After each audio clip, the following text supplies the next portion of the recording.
nobody wants exactly the same thing that they said they wanted. Wow. They want that, but new. Wow. You know what I'm saying? Yeah. They want that, but different. And a lot of times they want something that they don't really even know they want. Right. They just want something. They looking different. for some magic in a bottle. One of the biggest obstacles artists face in the music game is access. Getting access to the people that can make it happen, or access to the information and resources you need to get to the next level. That's the key. That's why you need two of the biggest in the game on your side. Introducing McKee, Boomman.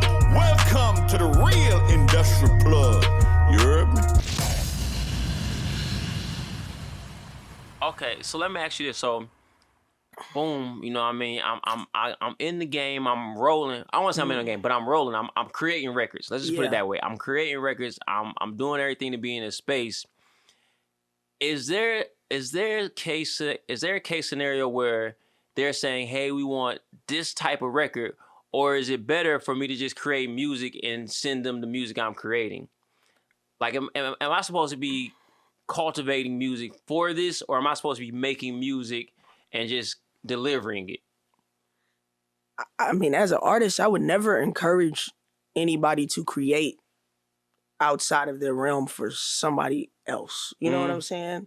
Like, maybe, you know, for your fans and your audience, but I think even your true fans and your audience want you to be making something authentic to yourself. Yeah. So are there ways that you can add little tweaks that make it a little more digestible for certain, you know, opportunities and ad campaigns or things like that? Of course. Yeah. Would I say go in solely creating that? Nah, because the space is moving away from that anyway. People just want something authentic that people are going to connect with. Right. So they don't want you coming trying to make something that you think is going to sound like what they want. They want something that fits it, of course, but it's not. They want it to be authentic Yeah, because it won't connect if it's not. Well, yeah, I mean, that's like anything. You can tell who's faking and who's not, and if you know what I'm saying. But no, that's good to know, because I mean, I deal with like a lot of, you know, A&R staffs that I'm happy to have the pleasure to deal with, but they use, oh, we're working on so and so and so and so. They're looking for X, Y, and Z, and so make sure you send X, Y, and Z. Yeah.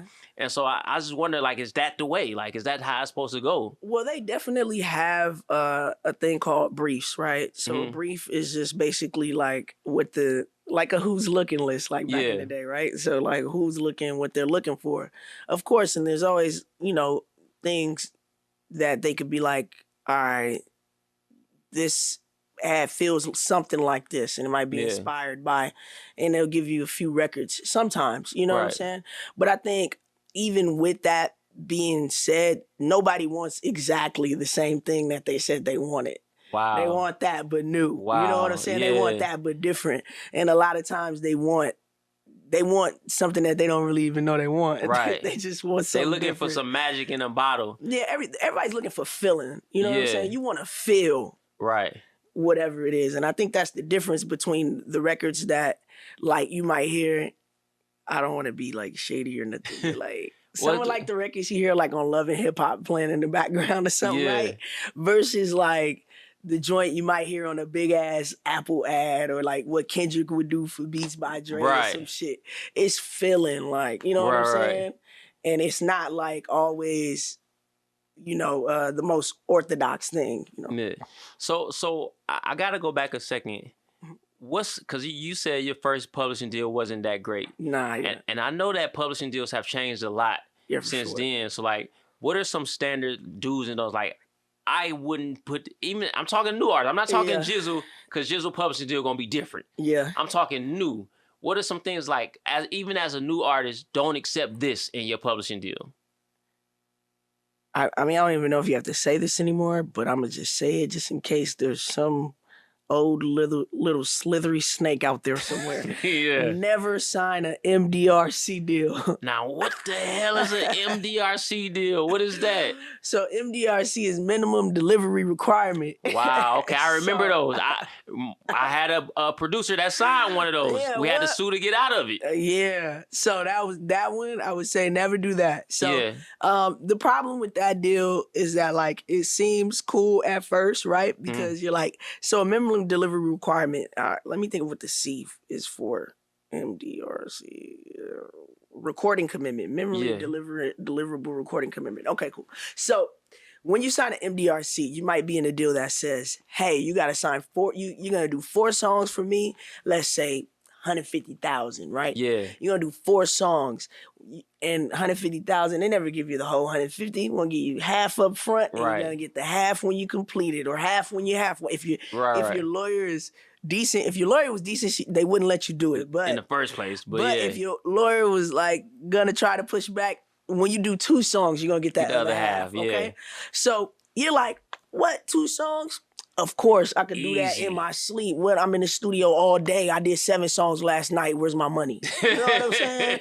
You like that, right? But what people forget is that a song is 100%. Right. It's 100% between all the writers on the song. Yeah.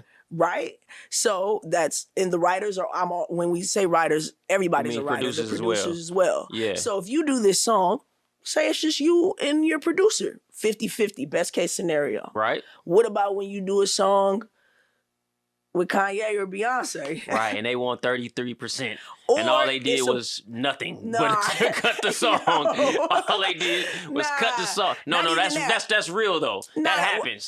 We're not gonna put no names on it. I will say that happens, but I haven't experienced that a lot. I can't say that. I will say that when you do work with bigger artists, they work with more people. People might add, like a big thing is adding samples. People forget about that. Now you've added a whole nother slew of writers to this 100%. Right. They're still only 100%. Right. It doesn't matter how many people come on there. They're not adding an extra 100%. And you could have wrote the whole song, but you might end up with 8%. You might, because if it's a sample, if the producer brings on another producer, how many producers said they produced it and then it was 3 other people on the beat? Right. So now you got to figure out how to divvy this. But anyways, you end up taking you some time to accumulate 400%, which is really what you're going after. That's what they're really, they say 4 songs, but they mean 400%.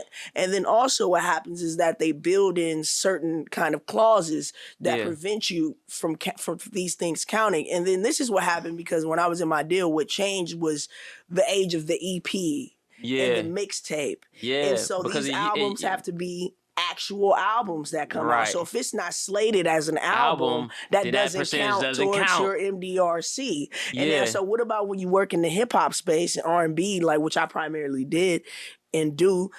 It's like, okay, damn, so I just wrote on 5 niggas mixtapes. None of it count. None of it count. And the streets is going crazy. Right. All my joints is playing in every party, and it's not helping me towards my bottom line. So I would say definitely don't do that. For real. I would say recoup deal only. I see a lot of people going towards even like licensing their projects for a certain period of time. Yeah. And then having that revert back to them, I think that's a cool concept. I don't really know anything about that. It's not into that. I haven't done a deal like that yet. Yeah. I currently have an admin deal, which I think is great.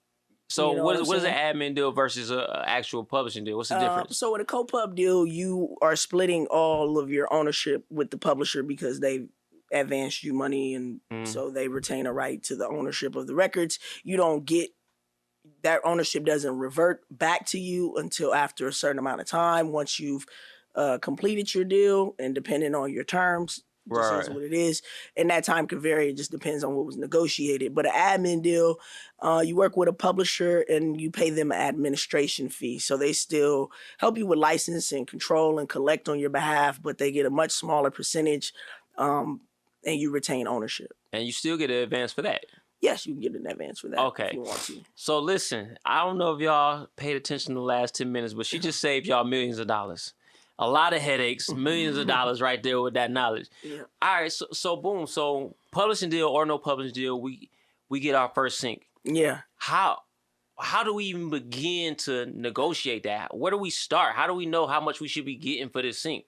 Well, they have like different websites. I would say in anything, like try to find you a mentor or find you someone that's doing what you're doing. So then you could call someone and ask questions. Yeah. I have a really dope creative and business partner. she is my go-to when I got questions, and I just hit her up, and she just runs me all the game, and I know she's... Give her some credit. What's her name? Steph Fink. You know what I'm saying? I don't want everybody hitting Steph up and like they gonna be hitting you up after this, so don't even worry about it. But like, that's really my go-to if I have any questions. She kind of walks me through everything and like not like with the ego, and that's like... Sometimes you have to find the right mentor. People were invested in seeing you win and knowing that you winning doesn't take away from them. Right. Which can be hard in this industry. Friends, great peers. Yeah. So I know that's easier said than done, right? Yeah. But I would say that. But there are a lot of resources with free information. Steph is actually a part of a collective with Eric and Daraj. They have a clubhouse group and actually like an online support.